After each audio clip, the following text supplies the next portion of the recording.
bem, queridos alunos, estamos de volta aqui para mais uma aula de Física. Eu sou o professor Nelson Bezerra e hoje nós teremos a nossa aula de revisão e de avaliação. Muito bem, pessoal, na nossa aula de revisão e avaliação de hoje, nós vamos relembrar alguns assuntos importantes que nós tivemos tanto na unidade 1 quanto na unidade 2.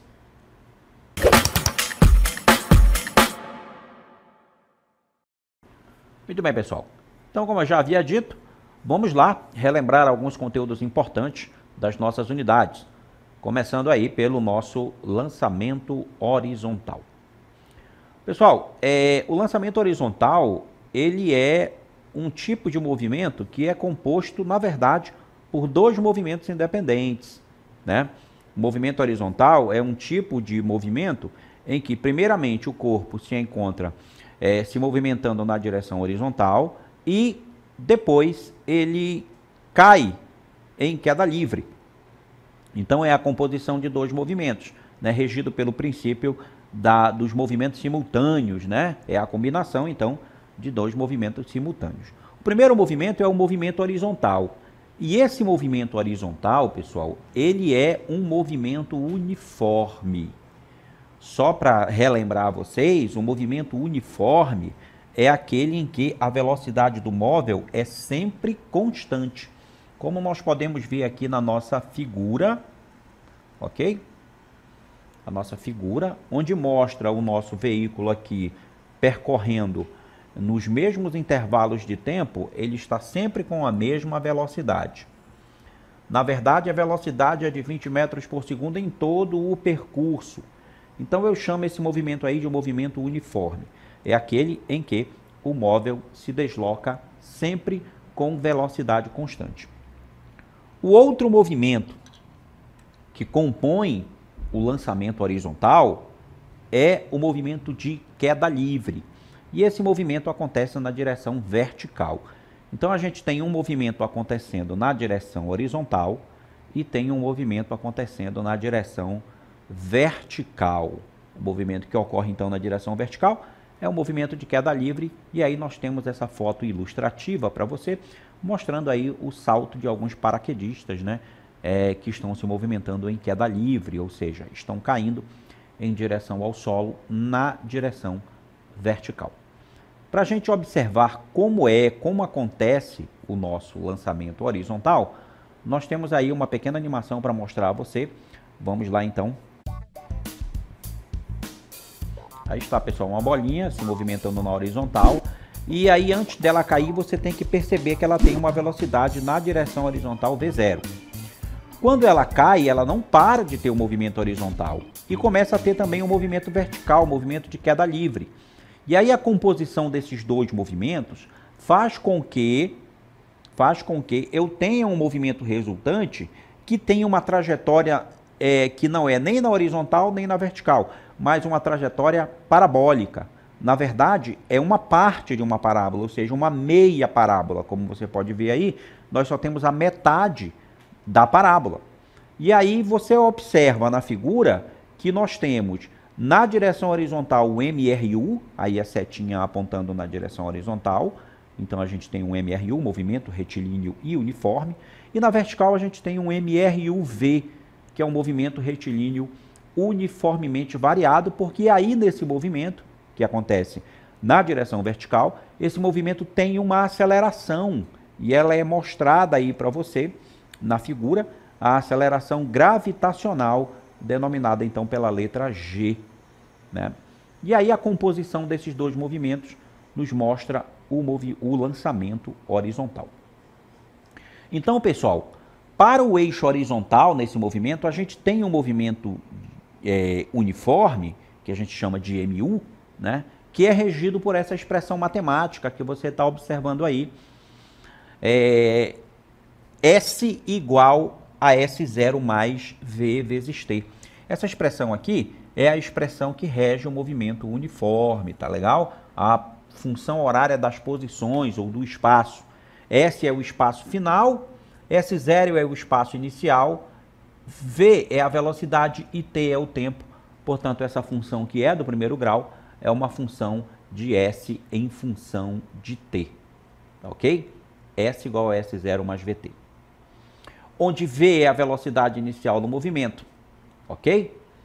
Então, para o nosso lançamento horizontal, esse V aqui vai ser a própria velocidade inicial lá do movimento, quando ele estava se movimentando na horizontal, lá na animação que a gente viu, percorrendo lá a trajetória horizontal. Já para o eixo vertical, pessoal, no eixo vertical eu vou ter um movimento retilíneo uniformemente variado, MR e UV. Ou seja, as equações são do MR e UV. Aqui elas já estão adaptadas para a queda livre, tá, pessoal? A função da altura e a função da velocidade da queda livre. Eu já coloquei as expressões aqui adaptadas para você, para que você possa entender de uma forma melhor que quando eu tenho um movimento de queda livre, eu posso achar a altura que o corpo caiu através dessa expressão, que o H, que é a altura, é igual a GT ao quadrado sobre 2. O que me diz, por exemplo, já que o G é uma constante, tá, pessoal? E a gente, por convenção, né, na maioria das vezes, a gente adota que o G é 10 metros por segundo ao quadrado. Então, o G é uma constante. O que significa que, para me achar a altura em que o corpo caiu, basta que eu conheça o tempo de queda, pessoal, tá ok? Se eu conhecer o tempo de queda, eu conheço qual é a altura que o corpo caiu. Ou se eu conhecer a altura que o corpo caiu, eu posso achar também o tempo de queda. Então essa expressão aí da altura do movimento é muito importante. E aí a gente tem também a questão da velocidade. A velocidade para a queda livre é simplesmente G vezes T. Ou seja, a velocidade, ela também depende diretamente do tempo, porque o G é uma constante, né? Um tempo de 1 segundo me dá uma velocidade de 10 metros por segundo.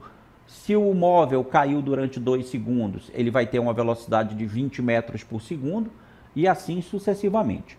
Então você deve perceber que o movimento é de queda livre, pois a velocidade inicial é aplicada somente na direção horizontal.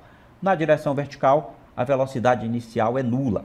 E aí a gente, claro, vai ter uma velocidade final, porque o corpo vai cair e vai adquirir velocidade dependendo da variação aqui do nosso tempo. Então essas expressões são as expressões para a queda livre, né? Eu vou dar um exemplo aqui para você. Se eu tenho um corpo em queda livre, que essa queda demora 2 segundos, qual foi a altura que o corpo caiu? Muito simples, é só você pegar aqui, ó, o H vai ser 10, que é o G, vezes 2 segundos ao quadrado, dividido por 2. Ou seja, como 2 ao quadrado é 4, ele caiu aqui de uma altura de 20 metros, tá, pessoal? É só substituir o tempo e fazer a conta. Vai dar 20 metros aí, se o tempo foi 2 segundos. Se o tempo é 3 segundos, eu vou ter 45 metros de altura de queda. É só fazer a continha que você encontra. Muito bem, pessoal. Esse aí é o nosso lançamento horizontal. Agora a gente vai falar também sobre a pressão. Vamos aí mudar a página, né, dessa questão dos movimentos e vamos falar agora sobre pressão. O que é pressão? Pressão na física é uma grandeza, e é uma grandeza escalar.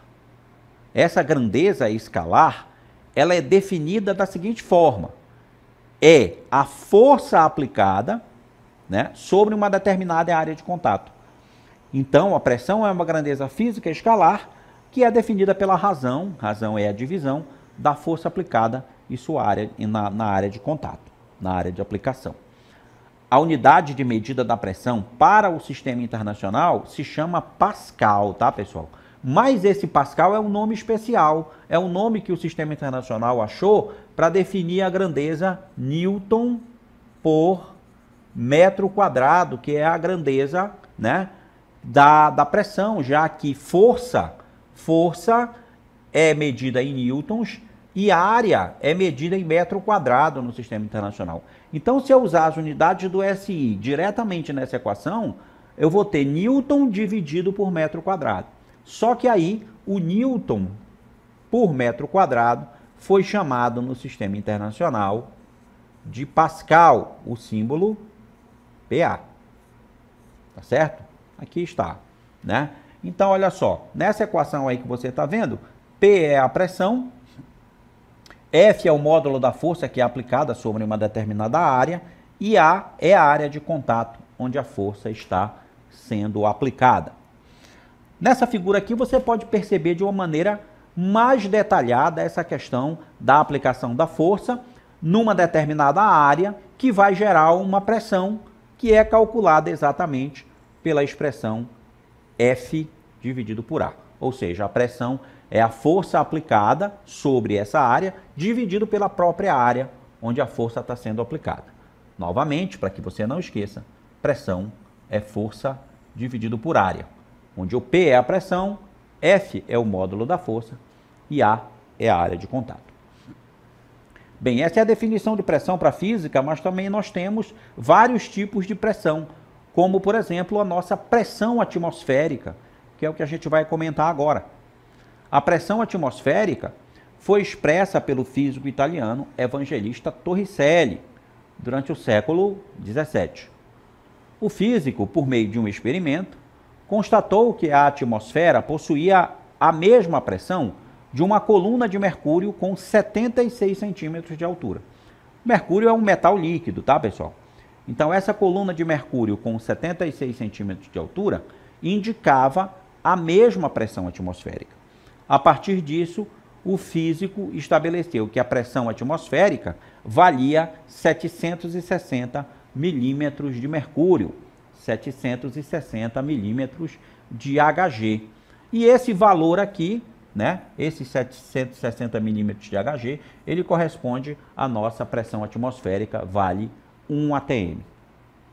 E essa pressão atmosférica, pessoal, ela também depende da altura que nós nos encontramos na superfície do planeta. Essa figura mostra, por exemplo, que quanto maior a altitude em que você se encontra, menor é a pressão atmosférica. Isso se explica pelo fato de que a pressão atmosférica ela é exercida pelas partículas de ar que estão na atmosfera. Então, se eu estou ao nível do mar, a quantidade de partículas de ar entre mim e o limite do planeta, né, para o espaço, a quantidade de partículas de ar exerce uma pressão na superfície. Essa pressão tem um valor. Agora, se eu estiver num local muito alto, a quantidade de partículas de ar diminui. Então, logicamente, a pressão atmosférica também diminui. E aí, pessoal, quanto menor a altitude, maior a pressão atmosférica também, né? Se eu estiver ao nível do mar, então todas as moléculas de ar estão sobre a minha cabeça, exercendo uma pressão atmosférica maior sobre o local onde eu me encontro. As unidades de pressão que nós temos aqui, vamos comentar agora sobre essas unidades. As unidades de medida mais frequentes nos cálculos sobre força e área, que é a pressão, são, primeiro, a atmosfera, né, que é chamada de ATM, né? A relação entre o ATM e o Pascal, que é a unidade de medida do Sistema Internacional, é que 1 ATM vale 101.325 Pascal. Temos também o milímetro de mercúrio. 1 milímetro de mercúrio vale 133,3224 Pascal. Além do milímetro de mercúrio, a gente também tem o metro de água, MH2O. 1 metro de água vale 9.803,1176 Pascal. E temos também uma bem conhecida, né, que a gente usa para calibrar os pneus do automóvel, né, que é a libra por polegada quadrada, né? A libra por polegada quadrada, ela tem 6.894,8 Pascal. Muito bem, pessoal, agora que a gente falou sobre essa questão da pressão, vamos ao exemplo. O exemplo mostrando como é que se calcula essa pressão. Então, nós temos aqui uma caixa, né? A caixa da figura tem um peso de 4.200 newtons e tem área de 600 centímetros quadrados. Ela está apoiada em uma superfície plana e horizontal. Qual a pressão que a caixa exerce no apoio de sua base, em newton por centímetro quadrado, tá? Então eu não vou precisar fazer nenhuma transformação de unidade, porque a força já veio em newton e a área já veio em centímetro quadrado. Então, olha aqui a solução. Os dados, né? Eu quero encontrar a pressão, esse P aqui vai ser de pressão. O peso da caixa é a força que a caixa está aplicando na superfície, vale 4.200. A área da caixa é 600 centímetros quadrados. A pressão sobre essa superfície é definida dessa maneira, pessoal. Olha, a pressão é força dividido por área. Como a força é 4.200 e a área é 600, a pressão será 4.200 dividido por 600. Você pode conferir a conta aí na sua calculadora. O resultado é 7 newtons por centímetro quadrado. Aí está, então, a pressão que a caixa exerce sobre a superfície. Muito bem, pessoal. E agora nós vamos dar continuidade falando de um outro conteúdo importante dessas unidades, que foi o Teorema de Arquimedes. Vamos lá conhecer, então, qual é o nosso Teorema de Arquimedes. Todo corpo sólido mergulhado num fluido em equilíbrio recebe uma força de direção vertical e sentido para baixo, e sentido de baixo para cima, cuja intensidade é igual ao peso do fluido deslocado. Então, essa força de empuxo é uma força que empurra o corpo para cima, quando ele está imerso em um fluido, tá, pessoal? Então, existe essa força. Você consegue observar essa força facilmente quando você está numa piscina, por exemplo, que você consegue carregar objetos que estão dentro d'água, que são pesados. Você parece que eles ficam mais leves, né, por causa da força de empuxo. E esse empuxo aqui, ele é definido matematicamente, pessoal, pela expressão D, que é a densidade do fluido, V, que é o volume de água deslocado, o volume de fluido deslocado, e o G é a aceleração gravitacional. Nós temos aqui nessa imagem aí mostrando como é essa força de empuxo. Veja, eu tenho aqui um corpo de massa M, esse corpo tem um determinado peso, o peso sempre aponta para baixo, né? Está empurrando o corpo para baixo, mas o empuxo que aparece porque o corpo está mergulhado no líquido, aparece aqui empurrando o corpo para cima e mantendo ele em equilíbrio. Esse corpo aí está flutuando nesse caso. V, lá da equação, né? Onde o empuxo é igual à densidade do líquido vezes o volume deslocado vezes o G, o D é a densidade do fluido, está aqui. O V é o volume do fluido deslocado, isto é, o volume imerso quando o corpo está flutuando. E o G é a aceleração da gravidade. Nós temos aí uma animação mostrando para você a atuação da força de empuxo, uma aplicação que é manter os barcos em cima da superfície dos rios. Vamos lá. Por que as embarcações não afundam na água? Para desvendar esse mistério, temos que compreender o princípio de Arquimedes. O princípio de Arquimedes afirma que todo corpo mergulhado num fluido recebe um impulso de baixo para cima, chamado de empuxo, igual ao peso do volume do fluido deslocado. Por esse motivo, os corpos mais densos que a água afundam, enquanto os menos densos flutuam. Explicando melhor, um navio tem uma base com um formato abaulado que desloca uma grande quantidade de água. Assim, segundo Arquimedes, o peso dessa massa de água deslocada é igual ao empuxo.